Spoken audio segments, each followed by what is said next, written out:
Imagine if I had done any of this. Let me just, I just want to be clear about this. What everybody knows, which is I have deep differences of opinion with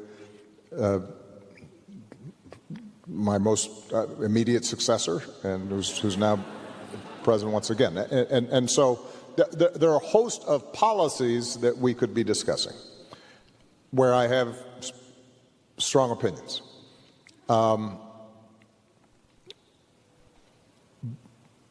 But at least for most of my lifetime, let's say the post-World War II era, there was a broad consensus between Democrats, Republicans, conservatives, liberals around a certain set of rules where we settle our differences. Right? That there are some bonds that transcend party or region or ideology. That there was a creed that we all stuck to. And that basic notion of American democracy,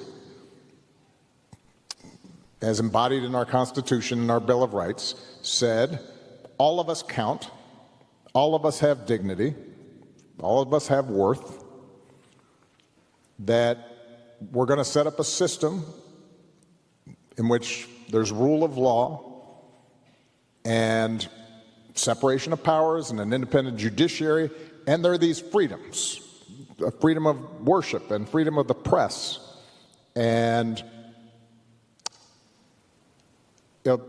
an assurance that if we go before the law, that there will be an impartial process to make decisions. And we all stuck to that, more or less. It doesn't mean there weren't corrupt politicians. It didn't mean that there wasn't abuse of power in society itself. Obviously, there were vast differences in terms of access and influence and having a megaphone. But we all said, even though that ideal wasn't always observed, that that was the right ideal to have. And I do believe that our commitment to those principles has eroded. And I think it eroded in part because the government itself got really big. And what that meant is sometimes it felt distant and unresponsive, and rules are a hassle, and some of the rules aren't smart, and people get frustrated. I think part of what happened also is that it's easier to observe, it's easier to agree to disagree and have forbearance to people who you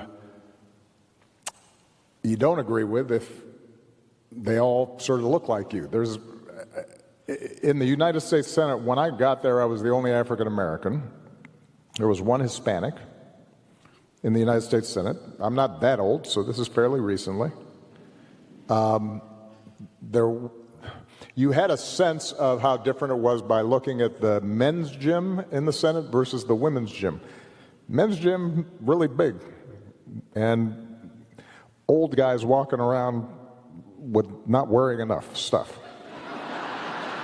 And then the women's gym was like basically a modified closet with a bike, because there just weren't that many. And so during that period of our history, I think there was a general sense of, well, if I'm a Dixiecrat, Southern Democrat, if I'm a Republican from up north, if I'm, this or that, have this or that perspective in terms of being fiscally conservative or socially moderate, we all went to the same club and we all talked about the same things. And then, starting around the 60s and 70s, people crashed the party. And now it's a little harder to agree to disagree without being disagreeable if your sense is, well, that person isn't like me, doesn't look like me, maybe doesn't think exactly the way I think. I'm more prone to feeling attacked or threatened. And so that, I think, changed, it made us a little more tribal in our politics. And then the economy wasn't working for everybody. Now that, in part, had to do with the fact that government wasn't as responsive as it should have been, and inequality grew. And then finally, media. I think one of the most important aspects of our democratic practice is having a well-informed citizenry, which is reliant on a free, objective, effective press. And that started getting attacked. And so you combine all those factors together, and we saw it over the course of decades. But obviously it's gotten a lot worse now. And when I watch some of what's going on now, it does not, look, I don't think what we just witnessed in terms of economic policy and tariffs is going to be good for America, but that's a specific policy. I'm more deeply concerned with a federal government that threatens universities if they don't give up students who are exercising their right to free speech. I am more troubled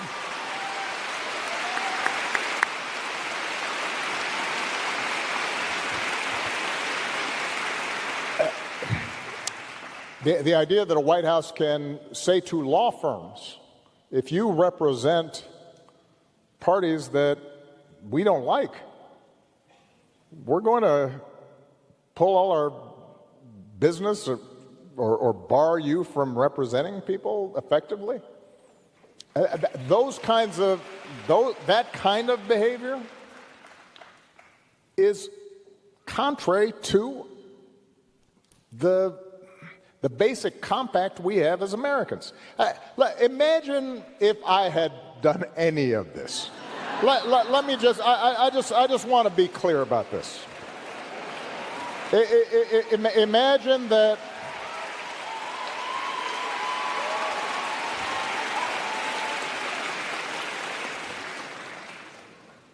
imagine if I had pulled Fox News' credentials from the White House press corps.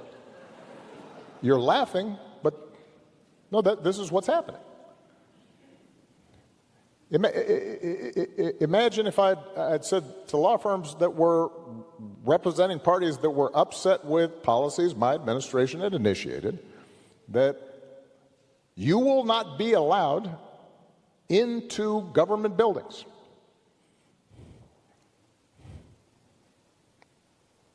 We will punish you economically for dissenting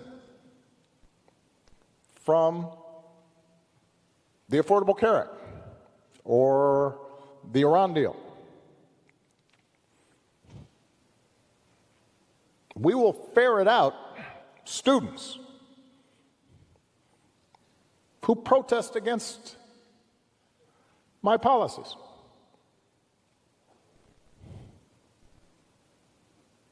It's unimaginable that the same parties that are silent now would have tolerated behavior like that from me or a whole bunch of my predecessors. So, and I say this not on a partisan basis. This has to do with something more precious, which is, who are we as a country and what values do we stand for? And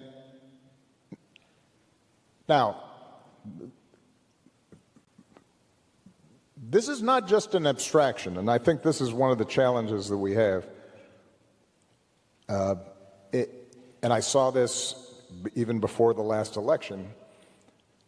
I think people tend to think, democracy, rule of law, independent judiciary, freedom of the press, that's all abstract stuff because it's not affecting the price of eggs. Well, you know what? It's about to affect the price of eggs.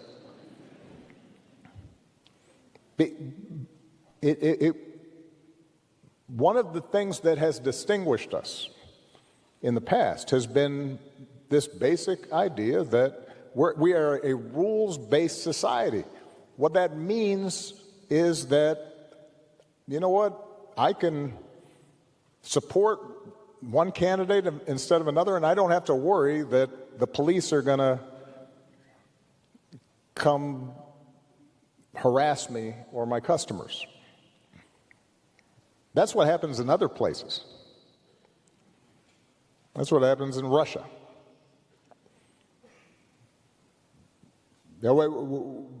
We take for granted the idea that we don't have to pay bribes or hire somebody's cousin in order to get a business permit.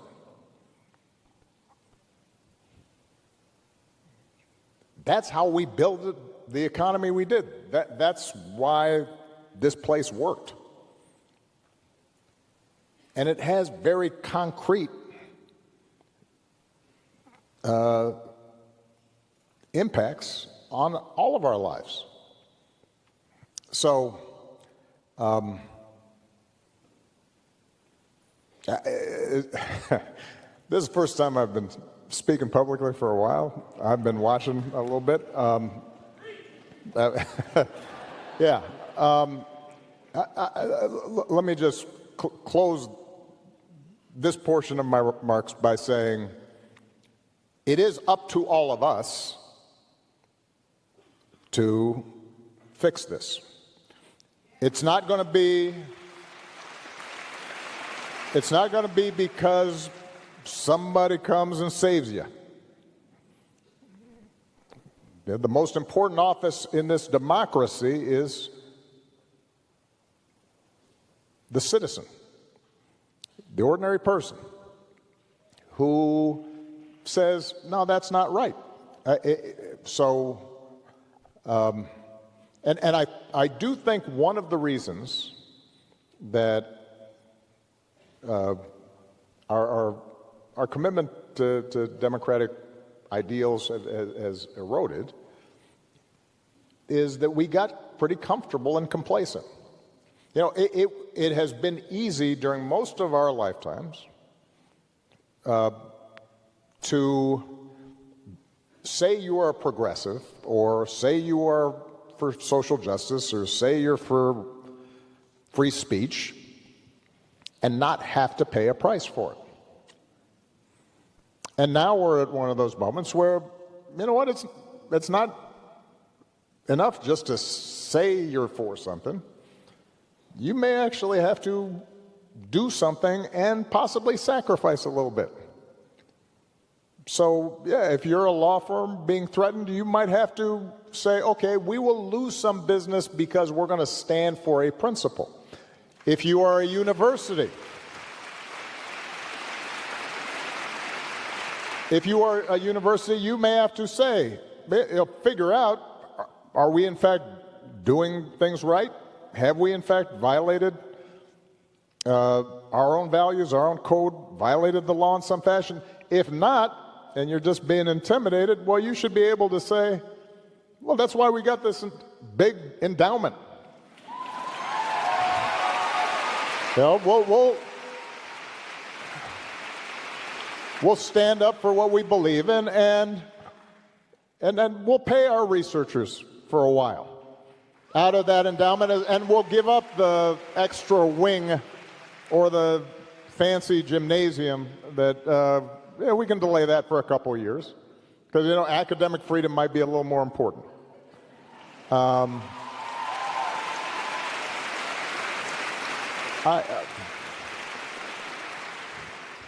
For most of human history, and to this day in most of places in the world, there is a cost to challenging the powers that be, particularly if they're abusing that power.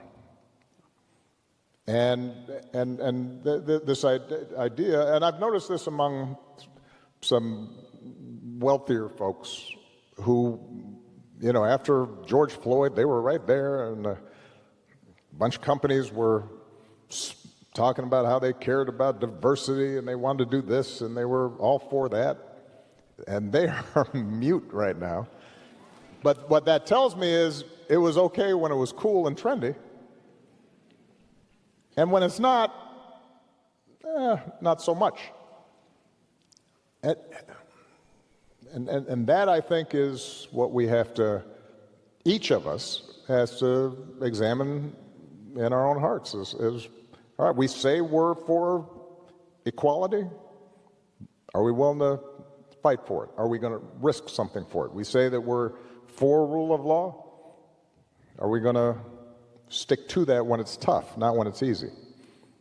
We believe in freedom of speech. Do we stand up for freedom of speech when the other person talking is saying stuff that infuriates us and is wrong and hurtful? Do we still believe in it?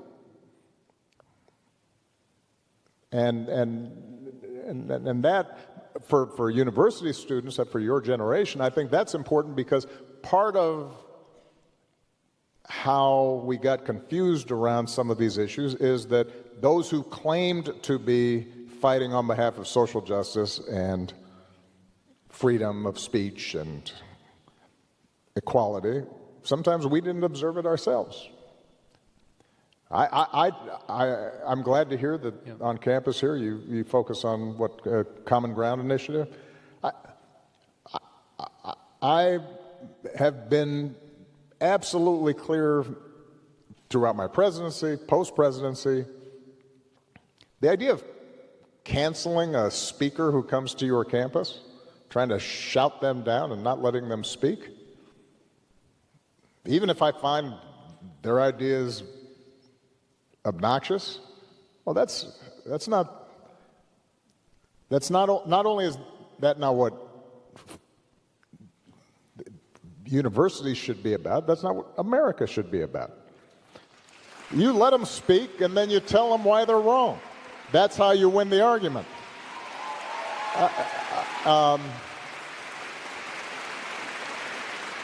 You know, the sort of the delicacy of sensibilities in classrooms. Michelle and I talk about this all the time. Let me tell you,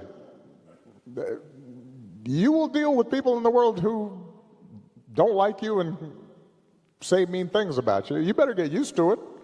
Don't be in the classroom thinking, I can't be triggered, and then you think you get on the job. You will have horrible bosses on occasion, or coworkers who say obnoxious things. And it may turn out that in some cases they're actually good people that just didn't use the right word for something or need to be educated on something. Well, you need to get used to that here. So some of these principles are ones in which it's not just one side or the other that hasn't been true to I think, our founding principles. I think in some cases we've all been guilty of it, some more than others. And it's important now for us to refocus our attention on who are we and what we believe. Told you wanted to watch the full thing. Leave a comment below. Share this with everybody you know. I think it's important that we get this out.